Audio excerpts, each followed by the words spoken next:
Olá, eu sou o professor Nicolas e esse é o nosso terceiro vídeo do projeto Dicas Literárias Latino-Americanas. O vídeo de hoje talvez tenha um chiadinho de fundo que está marcando 35 graus agora e não tem como gravar sem o ventilador. A gente já trabalhou no projeto com o autor uruguaio, o Galeano, com o autor colombiano, Gabriel Garcia Marques, e hoje é o nosso primeiro autor brasileiro, o Machado de Assis.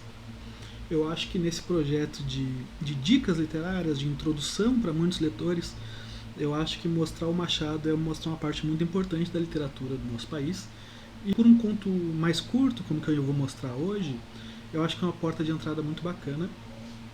Como sempre, eu gosto de deixar essa pequena biografia do autor, mas acho que do Machado os fatos mais importantes dele são que ele é um dos fundadores da Academia Brasileira de Letras e que ele é o precursor do movimento, de todo o movimento literário que é o realismo.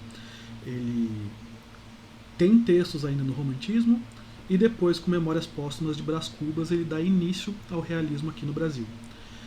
Eu acho que ele dispensa apresentações, né? Mas eu acho importante trazer aqui um pouquinho. E como sempre, eu vou deixar aqui no link da descrição um site para uma biografia mais completa dele. É um site muito bacana que no final do vídeo, lá nas dicas, eu vou mostrar para vocês mais completinho. E agora vamos direto para o texto. Diferente como foi com os textos do Galeano e do Gabriel Garcia Marques, que eram textos mais curtinhos, esse do Machado não é um texto grande, é um conto curto de 4 páginas, mas para o vídeo eu acho que ia se alongar um pouco, então eu vou mostrar para vocês como fazer o download do texto e pedir que vocês vão ler o texto, 10 minutinhos de leitura, e eu garanto que vale muito a pena. Eu vou mostrar para vocês, toda a obra do Machado é domínio público, então é de fácil acesso e eu vou mostrar para vocês como fazer o download do texto. Vocês vão entrar no site dominiopublico.gov.br, só isso, e aqui você coloca tipo de mídia, texto, o autor, Machado de Assis, e o título do conto que a gente vai ler é A Carteira. Aí coloca em pesquisar, e eu vou fazer uma pequena pesquisa, e já aparece aqui 2 versões para baixar. Aí é só clicar no título do texto e vai aparecer aqui para download e o texto está aberto para você. Como eu falei, é um conto curto, que eu acho que para o vídeo se estenderia bastante se eu fosse ler todo ele. Então eu peço que vocês façam a leitura do conto, pode pausar o vídeo, volta depois, que o principal desses vídeos é ser a dica literária mesmo, que desperte interesse, que leiam mais sobre os autores que eu estou trazendo aqui. Então pausa o vídeo, faz a leitura e depois volta para a gente conversar sobre os textos. Eu vou deixar, como sempre, o meu Instagram, meu e-mail aqui na descrição. Tem a sua interpretação do texto, leia por si só e depois volta para a gente conversar. Eu separei fragmentos do texto para ir conversando aqui com vocês, para ver como ele molda o texto, para ver como é a estrutura do personagem, como ele cria o personagem, e vamos conversar um pouco. Já foi ler o texto? O texto está lido? É uma baita sacanagem com o Honório, né? A gente fica um pouco triste por ele. Aí está. Vamos começar a conversar sobre alguns fragmentos aqui que eu separei do texto. Bom, nós temos no conto um narrador onisciente, ele sabe de tudo, ele vê tudo, ele ouve tudo, e 3 personagens principais, um que é o Honório, que o conto vai se desenvolver todo em cima dele, Amélia e Gustavo. Além da pessoa que viu o Honório pegando a carteira. Ele começa nos dizendo que o Honório pega a carteira e guarda, concordando, envergonhado com a pessoa que viu ele pegando a carteira. E por que o Honório já não disse ali, não, essa carteira não é minha, deixa aí, alguém pega, daqui a pouco alguém volta para pegar.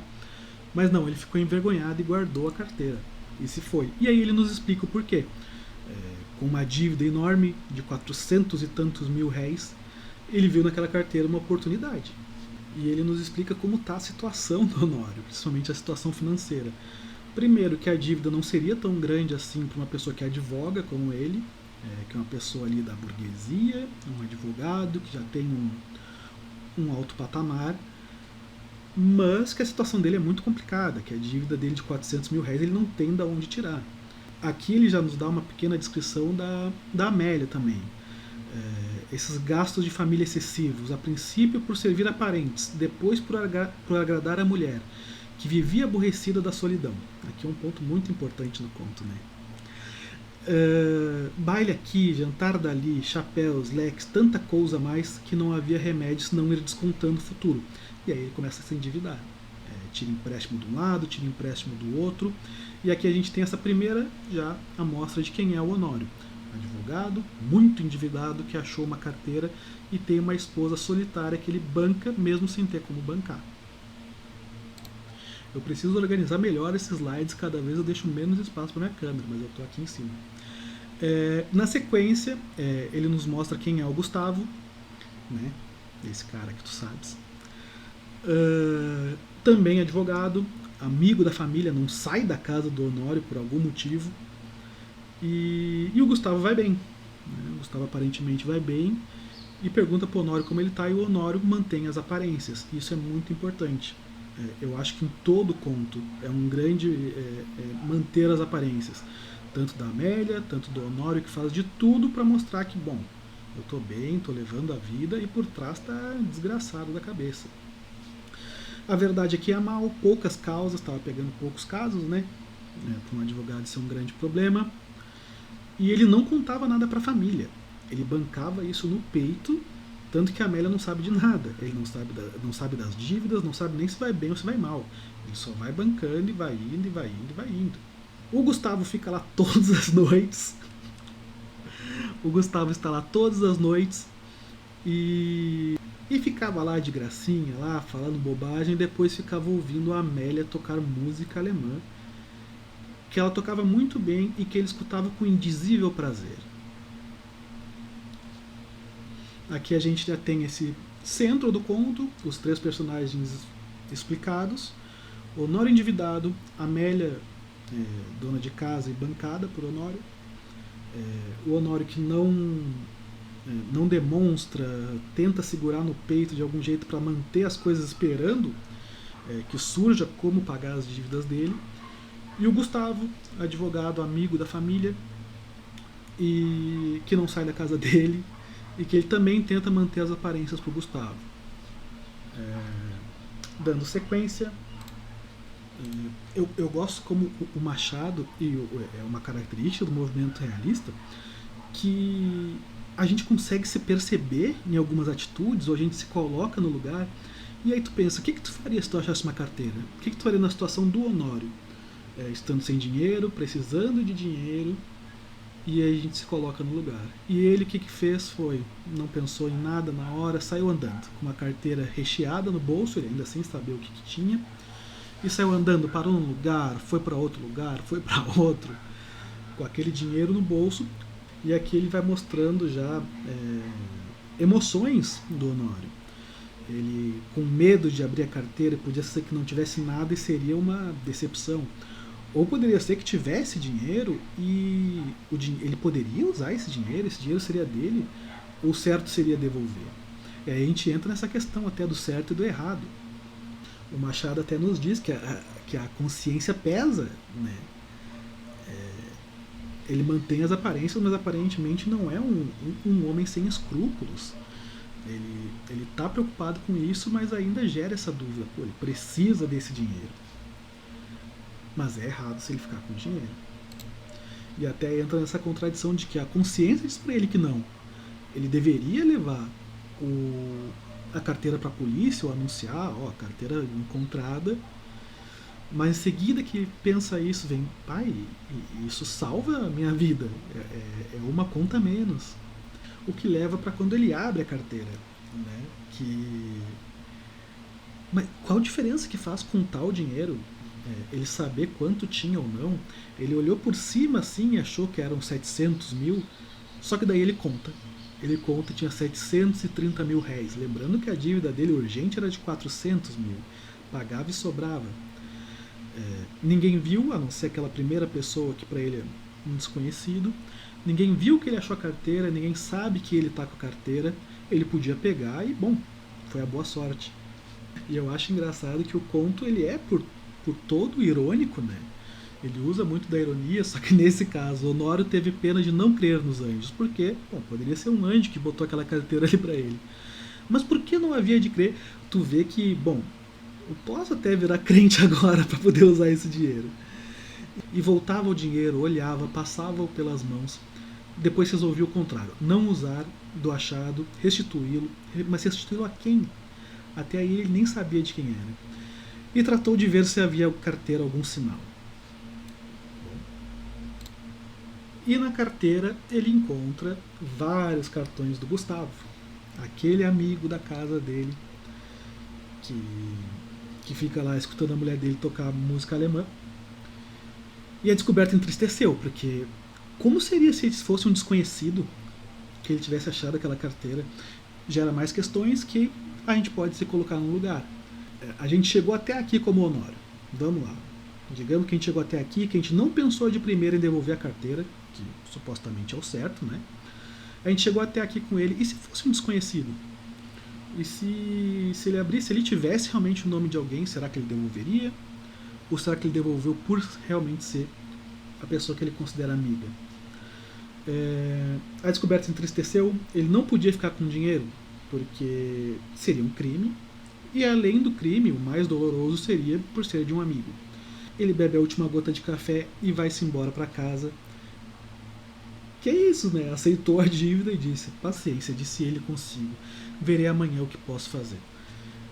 Ele que, lembrando no meio do texto, chegou a pensar em agiota, que não teve coragem para ir no agiota. Então é uma situação muito complicada que ele tem aqui. Mas ele opta pelo certo, pelo correto e vai devolver a carteira para o amigo. Ele chega em casa e quem que está em casa? De noite, na casa dele, está o Gustavo lá e ele entrega a carteira de volta. E o Gustavo devolve um olhar meio que... Ué. Ele pergunta pro Gustavo se tá te faltando alguma coisa? E o Gustavo... não. Sabendo que tava faltando a carteira. Ele, nada, nada. E ele entrega a carteira, o Gustavo fica, né, desconfiado, né, porque...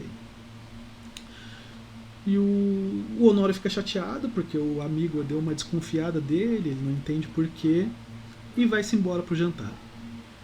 E aqui termina o conto, com o Gustavo abrindo a carteira com aqueles bilhetinhos que o Honório não quis abrir, e entrega para Amélia. E a Amélia, nervosa, rasga em 30 pedacinhos aquele bilhete, e era um bilhete de amor. Então a gente tem como conclusão que o nosso querido Honório é corno. Tirando essa sacanagem com o coitado do Honório, que está cheio de dívida, mas mesmo assim não conta a verdade nem para a esposa dele, para manter as aparências do advogado bem-sucedido, da Amélia, que mantém as aparências de um casamento, que ela é infiel, a gente vê como o conto termina com essa grande ironia, com o pobre do Honório, mas que reflete muito esse manter aparências, essa crítica que o Machado faz à sociedade, principalmente essa nova burguesia da época, em que os três ali estão tentando manter aparências de coisas que eles não são. Tanto o Gustavo, o amigo que vai todas as noites para casa, a Amélia, e manter um casamento, ainda que seja traindo o Honório. O Honório, que tem uma dívida gigantesca e finge que não tem para a família, e sozinho sofre e faz de tudo para manter essa aparência em que ele consegue manter essa esposa, que tudo vai bem. E o que nos leva a conversar um pouco sobre o movimento realista. Eu marco aqui como realismo psicológico porque o Machado tem muito essa característica da gente saber as aflições da pessoa, os sentimentos da pessoa, de quando ele tem medo, de quando ele está inseguro, essa questão moral de se ele devolve a carteira ou não, de que ele é convencido a devolver a carteira quando ele sabe que é um amigo. A gente sabe muito da questão psicológica mesmo dos personagens. Então eu separei aqui alguns pontos do realismo, só para mostrar como estão no conto. A verossimilhança, que a gente lê esse conto e a gente percebe ele como uma história corriqueira que um amigo poderia estar contando. Uma história que a gente vê ela inteira como uma possível história real. essa questão das personagens comuns e não idealizadas que vai contra o movimento literário antes do realismo, o romantismo, onde as mulheres eram perfeitas, não tinha falhas, eram completamente idealizadas. Aqui já ele nos mostra, né, que mostra as pessoas com suas falhas. A Amélia comete um adultério com o Honório, e críticas à sociedade burguesa da época, como a hipocrisia, a fraqueza humana, o egoísmo, a falsidade e os adultérios. Tirando o adultério no pobre do Honório, todos os outros ele tem no texto. A fraqueza de ficar essa dúvida, será que eu devolvo a carteira ou não? O egoísmo de, bom, tem uma carteira com 700 e tantos mil réis aqui, e se eu ficar para mim? E se a outra pessoa precisa desse dinheiro? E o Machado vai criticando isso em muitos textos dele, e aqui eu acho que mostra bastante no conto. E esse aprofundamento psicológico que eu acho muito interessante e traz uma... Ele aproxima muito a gente, como eu falei, chega a dar pena do Honório, porque o Machado descreve tanto as aflições dele, porque pô, é um cara que precisa do dinheiro, que está mal do dinheiro, que a gente às vezes afasta até desse julgamento crítico, dizendo, não, ele está precisando desse jeito, ele está desse jeito por ações dele. E em diversos momentos do conto ele nos mostra essas... e eu vou mostrar aqui em alguma parte do texto que a gente passou. Aqui, eu acho essa parte muito interessante, onde ele diz que ele tinha medo de abrir a carteira e não ter nada ali. Ele mostra como a cabeça do Honório está trabalhando ali. E essa conversa dele com a consciência, a consciência perguntando para ele se ele poderia usar o dinheiro, mas não é uma pergunta como tu pode usar o dinheiro, mas não com um jeito de censura, com uma expressão irônica da mente dele. Ele se sentindo culpado só de pensar em usar o dinheiro. E eu acho tão interessante como isso molda o personagem. A gente tem uma leitura mais completa do Honório por essas informações.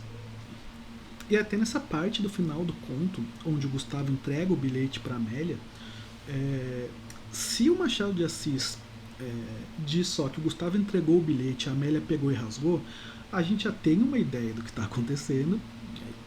Mas não, ele nos dá essa descrição mais completa, que a Amélia está ansiosa e trêmula, o que deixa ela com culpa, o que mostra pra gente um pouco do que está passando na cabeça dela também. E eu acho que ter essas informações para a complexidade do personagem é o que faz do Machado tão brilhante. Eu vou terminando o vídeo por aqui, espero que tenham gostado do texto. Como eu falei, é um conto curto, ele é surpreendente, e o intuito do vídeo é sempre trazer uma dica bacana do texto. Eu sempre termino os vídeos com dicas, pelo menos 2 dicas de textos bacanas, e claro que essa porta de entrada para o realismo no Brasil, que é o Memórias Póstumas de Brás Cubas, que é um livro muito interessante, um livro muito legal, que eu tenho essa versão aqui da Zero Hora. Pode ver como sempre se esforçaram para embranquecer o Machado de Assis, que é um escritor negro. E além do Memórias Póstumas, eu quero mostrar o site do Machado para vocês. Eu vou mostrar para vocês aqui. Esse é o site, machado.mec.gov.br. É um site do MEC que ele é muito completo em relação às obras do Machado de Assis. E aqui é Machado de Assis, Vida e Obra. Aí você vai baixar aqui, tem a apresentação do site, de como o site foi criado, qual é o objetivo do site. E logo aqui embaixo tem a obra completa do Machado para download. Aí eu vou mostrar para vocês aqui, por exemplo, os contos. E aqui tem toda a coletânea de contos dele. E você pode escolher uma, só usar como exemplo Páginas Recolhidas, de 99. Só clicar e ele já faz o download direto do conto. Do livro, são vários contos. Ó. Aqui tem inclusive o conto A Missa do Galo, que é um conto muito conhecido do Machado. E está tudo aqui, disponível para download, de fácil acesso. E como lá falei que ia deixar uma biografia mais completa dele, aqui tem uma coisa muito interessante, que é a cronologia do Machado. E aí é uma biografia realmente muito completa, vai desde quando ele nasce, e aí você pode ir passando aqui, é muito, muito interessante.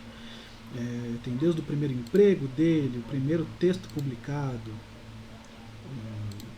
os trabalhos que ele teve. Realmente realmente é algo muito interessante. Dá pra passar aqui um bom tempo conhecendo mais sobre a vida do Machado, sobre os textos dele e principalmente fazer download das obras dele, para ter no seu computador, para ter no seu celular.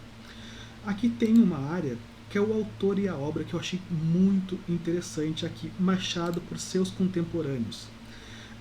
São textos, escritores que viveram na mesma época do Machado, que escreveram sobre ele. Eu vou baixar um aqui aleatório, do Euclides da Cunha. Ele já abre rapidinho. E aqui tem um texto do Euclides sobre o Machado. Eu acho isso sensacional. Eu deixo essa dica para vocês. É um site muito bacana. Busquem textos. Às vezes é bom abrir ali aleatório, escolhe um conto e vai ler um conto. Eu tenho certeza que não vão se arrepender. Leiam Machado. Espero que tenham gostado do vídeo. Eu volto semana que vem com outro autor. E fica um beijo.